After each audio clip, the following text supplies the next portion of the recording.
Ideal بنانا کیا یہ مکمل طور پر غلط ہے؟ اب اسی کی آنکھ سے ہم دیکھتے ہیں، اسی کے کان سے ہم سنتے ہیں۔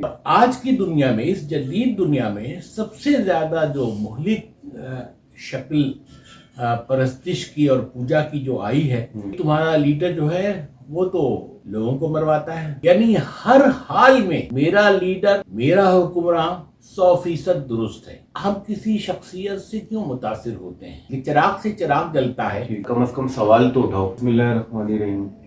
سر، آج ہم ایک اور نئے اور بہت ہی اہم موضوع کے ساتھ حاضر ہوئے۔ انسان فطری طور پر لوگوں سے، شخصیات سے متاثر ہوتا ہے،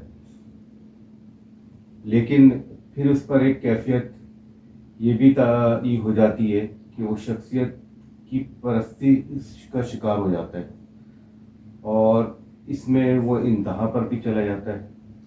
تو یہ جو شخصیت پرستی ہے یا کسی کو آئیڈیل بنانا، کیا یہ مکمل طور پر غلط ہے؟ دیکھیے، اصل سوال جو ہے وہ یہ ہے کہ شخصیت پرستی کیا ہے اور شخصیت پرستی کیوں ہے؟ یعنی ہم اگر کسی شخصیت سے متاثر ہوتے ہیں تو ہم اپنا پورا ارادہ، اپنی عقل، اپنا شعور، سب کچھ اس کے سپرد کر دیتے ہیں۔ اب اسی کی آنکھ سے ہم دیکھتے ہیں، اسی کے کان سے ہم سنتے ہیں، اور جو کچھ وہ کہتا ہے اسی کو ہم دہراتے رہتے ہیں۔ یہ کیفیت کیوں ہے؟ ویسے تو شخصیت پرستی ہم نے دیکھا کہ بہت سے حکمران اور سیاستدان ہی سے ہم کی پرستش سے مبتلا نہیں ہوتے، بلکہ بسا اوقات ہم علماء، صوفیاء کی عقیدت و احترام میں بھی، تو اس میں تو کوئی حرج نہیں ہے۔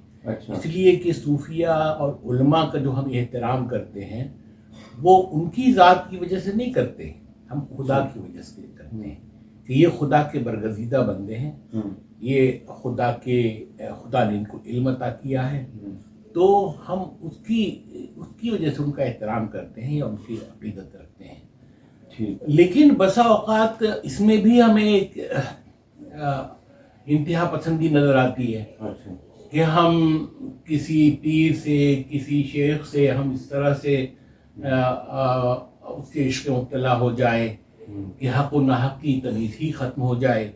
یا بہت سے لوگ آپ نے دیکھا ہوگا مزار پہ جاتے ہیں اور سجدے کرتے ہیں اور صاحب مزار سے ہی اولاد اور دوسری چیزوں کی دعائیں کرتے ہیں، جو کہ غلط ہے، درست نہیں ہے۔ تو یہ سب چیزیں کیا ہیں؟ اور آج کی دنیا میں، اس جدید دنیا میں سب سے زیادہ جو مہلک شکل پرستش کی اور پوجا کی جو آئی ہے وہ لیڈروں اور حکمرانوں کی پرستش ہے۔ کہ ہم لیڈر اور حکمران کی اس طرح سے سنتے ہیں اور اس طرح سے کہاں مانتے ہیں کہ بسا اوقات اس پہ ہمیں شرک کا گمہ گزرنے لگتا ہے۔ مثال کے طور پر، اگر میرا لیڈر، مجھے معلوم ہو کہ وہ شراب پیتا ہے، تو کوئی اعتراض کرے کہ بھائی تمہارا لیڈر تو شراب پیتا ہے، تو یہ جاننے کے باوجود کہ یہ بات ٹھیک ہے، میں یہ کہوں کہ بھائی شرابی تو پیتا ہے، مزدوروں کا خون تو نہیں پیتا، ٹھیک ہے نا؟ اور لوگ کہے واہ واہ سبحان اللہ، کیا اچھی بات کہی ہے۔ یا یہ کہ میں کہوں کہ بھائی تمہارا لیڈر جو ہے وہ تو لوگوں کو مرواتا ہے، قتل کراتا ہے، تو جواب یہ آئے کہ جن لوگوں کو قتل کرایا اس نے، وہ اسی قابل تھے کہ وہ انہیں قتل کرایا جاتا۔ یعنی ہر حال میں میرا لیڈر، میرا حکمران 100% درست ہے، اس کا ناحق بھی حق ہے، اس کا غلط بھی صحیح ہے۔ یہ کیا ہے؟ یہ ہم نے کراچی میں تو دیکھا ہی ہے، اور بھی جگہوں پہ، اور بھی ملکوں میں یہی صورتحال نظر آتی رہی ہے۔ تو اس لیے یہ کیا ہے؟ شخصیت پرستی اور عصبیت کا بھی کوئی تعلق ہے؟ ظاہر ہے کہ شخصیت پرستی کا مطلب ہے کہ کسی کی محبت کی عصبیت میں مبتلا ہو جانا، ٹھیک ہے؟ اب آپ اچھا کہہ رہے تھے اب وجہ کیا ہے؟ وجہ یہ ہے کہ ہم کسی شخصیت سے کیوں متاثر ہوتے ہیں اور اپنے آپ کو اس کے حوالے کیوں کر دیتے ہیں؟ اس کی وجہ ایک غیر شعوری احساس ہے کہ ہم انکمپلیٹ ہیں، ہم ادھورے ہیں، میری شخصیت نامکمل ہے۔ تو اپنی شخصیت کو مکمل کرنے کے لیے ہم اس شخصیت سے رجوع کرتے ہیں کہ جو میری آرزوؤں تمناؤں کے مطابق ہے، جو میرا آئیڈیل ہے۔ تو وہ فیض کا ایک بڑا اچھا شعر ہے کہ اپنی تکمیل کر رہا ہوں میں، ورنہ تجھ سے تو مجھ کو پیار نہیں۔ یعنی میں اپنے آپ کو مکمل کرنے کے لیے کسی اور کے حوالے اپنے آپ کو اس لیے کرتا ہوں کہ میں اپنے آپ کو مکمل کر لوں۔ تو یہ انکمپلیٹنس کا احساس، اپنے نامکمل اور ادھورے ہونے کا احساس جو ہے ہمیں مجبور کرتا ہے کہ اس شخصیت سے ہم رجوع کریں جو میری شخصیت کو مکمل کر دے۔ یہ وجہ ہے سر۔ عمومی طور پہ دنیا میں یہ بلکہ تاریخی موجود ہے کہ شخصیات کا ہی کردار ہوتا ہے سماج کے اندر، معاشرے کے اندر، وہی تبدیلی لے کر آتے ہیں۔ اللہ کے رسول صلی اللہ علیہ وسلم آئے، اس کے بعد صحابہ کرام کو ہم نے دیکھا، اس کے بعد بڑی بڑی کئی شخصیات ہیں۔ ہم آج کے دور میں موضوع کی بات کر لیں، لینن کی بات کر لیں، سید علی گیلانی کی بات کر لیں۔ ان کے پیچھے جو لوگ ہیں جو جاتے ہیں، آپ ان رہنماؤں لیڈروں کے کردار کو تو ختم نہیں کر سکتے نا، مطلب ان کی۔ دیکھیے، تقلید جو ہے نا، کسی کے پیچھے چلنا اور کسی کی تقلید کرنا، اس میں کوئی مذائقہ نہیں ہے، ٹھیک ہے؟ اس لیے کہ جو کم جانتے ہیں اس کو زیادہ جاننے والے ہی اس کی رہنمائی کریں گے نا، یا جو نہیں جانتے ہیں وہ کسی عالم سے رجوع کریں گے اور کسی وہ عالم ہی اس کو بتائے گا نا کہ صحیح کیا ہے اور غلط کیا ہے۔ تو اس میں تو کوئی حرج نہیں کہ چراغ سے چراغ جلتا ہے، علم کی شمع ایک شمع سے دوسری بجھی ہوئی شمعیں جلتی ہیں، ٹھیک؟ اس میں کوئی حرج نہیں ہے۔ اصل حرج یہ ہے کہ ہم اپنی شخصیت کو اس طرح حوالے کر دیں کہ ہم خود کچھ نہ رہیں، ہم زیرو ہو جائیں۔ خدا نے مجھے ایک آزاد وجود کے طور پر پیدا کیا ہے، مجھے عقل دی ہے، مجھے شعور دیا ہے، میرے اندر ضمیر کی طاقت رکھی ہے کہ جو صحیح اور غلط کا فیصلہ کرتی ہے، ٹھیک ہے؟ تو ہماری ایک روح ہے، الگ ہے، ٹھیک ہے، قلب ہے، وہ اپنا کام کرتا ہے۔ تو اتنی ساری نعمتیں جو اللہ نے دی ہیں، ان ساری نعمتوں پر شخصیت پرستی کا غلاف چڑھا کر کے ان سب کی نفی کر دوں، یہ کتنی بڑی ناشکر گزاری خداوند تعالیٰ کی۔ یعنی نعمتوں کے ساتھ کم از کم سوال تو اٹھاؤ۔ ہاں، تو یہ ہے کہ جس کا میں احترام کرتا ہوں اس کا بالکلیہ احترام جو ہے مجھ پہ واجب نہیں ہے۔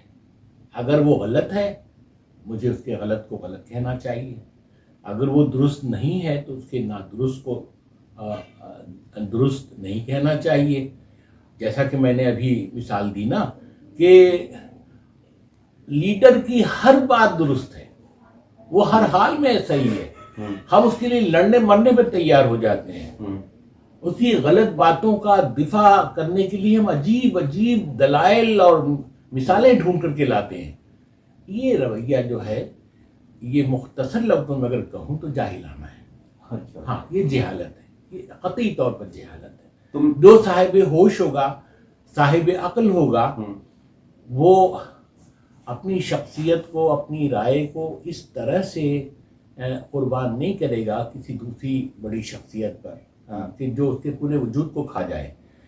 شخصیت پرستی کے ساتھ ساتھ ایک اور چیز ہے، یعنی عوام میں تو شخصیت پرستی ہوتی ہے، اور جس کی شخصیت پرستی کی جا رہی ہوتی ہے اس کے اندر خود پرستی ہوتی ہے۔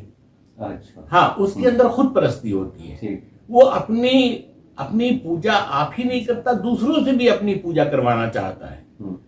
تو یہ خود پرستی درست نہیں ہے. اصل میں خود پرستی کے مقابلے پہ ایک ہی چیز ہے, خدا پرستی. ٹھیک ہے نا. جب تک آپ جو خدا پرستی کی طرف مائل ہوگا وہ خود پرستی کی طرف نہیں جائے گا.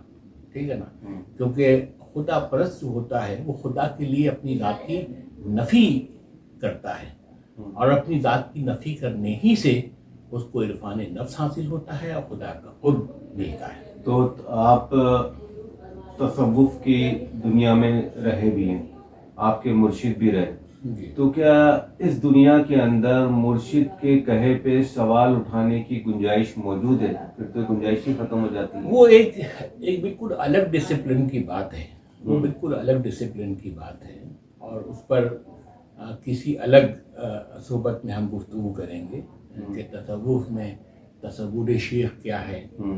ٹھیک ہے. اور تصوف میں اپنے آپ کو یعنی مردہ بدست زندہ, کہ اپنے آپ کو اس طرح سے حوالے کر دینا شیخ کے کہ وہ شیخ جو ہے اس کی حیثیت اس سال کی ہو اور مرید کی حیثیت مردے کی ہو.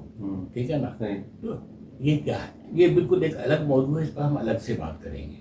شخصیت پرستی کے نقصانات کیا ہیں؟ شخصیت پرستی کا نقصان سب سے پہلے تو یہ ہے کہ انسان جو شخص شخصیت پرستی میں مبتلا ہوتا ہے اس کی حیثیت بھیڑ بکری جیسی ہو جاتی ہے, وہ انسان نہیں رہتا.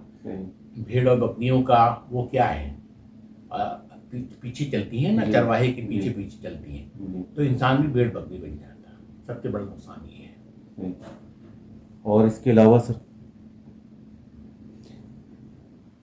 اچھا شخصیت پرستی سے اگر میں پوچھوں نجات حاصل کرنے کا طریقہ کیا ہے, تو اس پر آپ کا؟ شخصیت پرستی سے نجات حاصل کرنے کا طریقہ صرف یہ ہے کہ بندہ اپنے آپ کو خدا کے حوالے کر دے, اپنے آپ کو خدا کے حوالے کرے اور اسی سے مدد مانگے, ہر مسئلے کا حل اسی سے چاہے.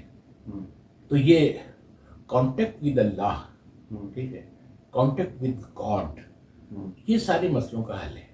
ٹھیک ہے. آدمی نماز پڑھتا ہے, نماز میں اللہ سے دعا کرے کہ اللہ میں تیرا ہوں, تیرا بندہ ہوں, تجھ کو چاہتا ہوں, میری آرزوؤں اور تمناؤں کا مرکز تو ہی ہے, تو مجھے ہدایت دے, صحیح اور غلط راستے کو الگ الگ کر دے میری نگاہوں میں, تاکہ میں صحیح راستے پہ چلوں اور غلط راستے کو چھوڑ دوں. یہ سب سے اچھا آسان طریقہ یہ ہے. تو اگر ہم گفتگو کو سمیٹیں تو سر کسی کو آئیڈیل بنانا بری بات نہیں ہے, لیکن اس کو آئیڈیل بنانے کے بعد جس کو آپ آئیڈیل بنائیں اپنے آپ کو کلیتاً اس کے حوالے نہ کریں. ٹھیک ہے نا. یہ ہے اصل بات. بہت شکریہ سر, آپ نے ایک اور اہم موضوع پر بہت اچھے طریقے سے گفتگو کی, اور یقیناً شخصیت پرستی اور کے حوالے سے لوگوں کو سمجھنے میں بہت آسانی ہوگی. بہت شکریہ.